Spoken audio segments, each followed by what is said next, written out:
I'm just thinking of, when I used to practice criminal law in particular, and how we were trained, and the fact that, in fact, we had to develop this sort of ability to compartmentalize ourselves in order to be effective criminal advocates. I mean, we were really brainwashed with that thinking, for sure. And then when, you are in the practice of the law defending murderers and rapists and kidnappers and drug pushers, and, you realize that there's a lot of wisdom in separating your parts of yourself in order to be effective in that context. And I was just wondering, I don't know, I don't want to put you on the spot, but what would an integrative approach to criminal practice look like for you? But I mean, if you haven't, that's fine. Well, I mean, that's a great question, actually, and one I'm very happy to answer, even though I've done very little criminal law in my own practice. A little bit I have done, and I can, it's a tough area of law. But actually, the integrative law movement found its beginnings in the area of criminal law. So the idea of restorative justice is something that feeds right into integrative law. And as I said at the beginning, it's an umbrella.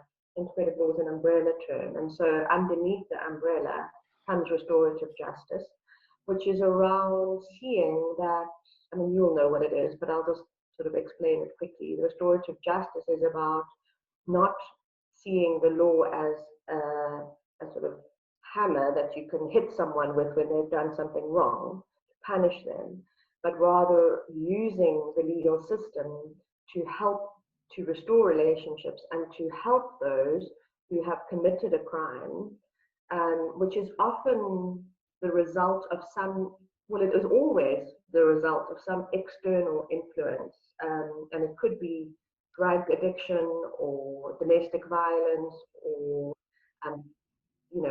desperation because you are starving and you have to steal food, or various outside circumstances that the restorative justice process takes into account.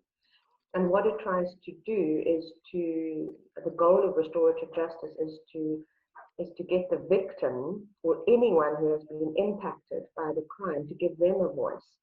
Because interestingly, in criminal law, as you know, there's a lawyer for the prosecution, there's a lawyer for the state, but actually, if you think of a rape case, nobody's really representing the victim in that scenario. And so restorative justice is about giving the victim a real voice, and anyone else has been impacted, such as in a rape case, the partner of the person who's been raped, or the children of the person who has been raped. So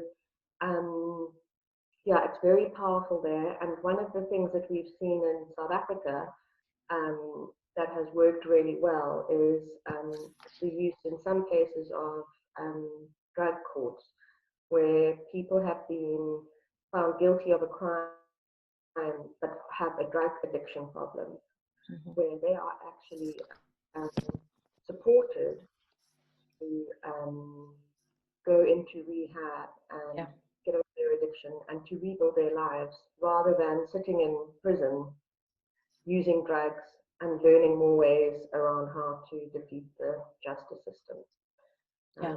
That's such an, I'm an advocate of restorative justice as well.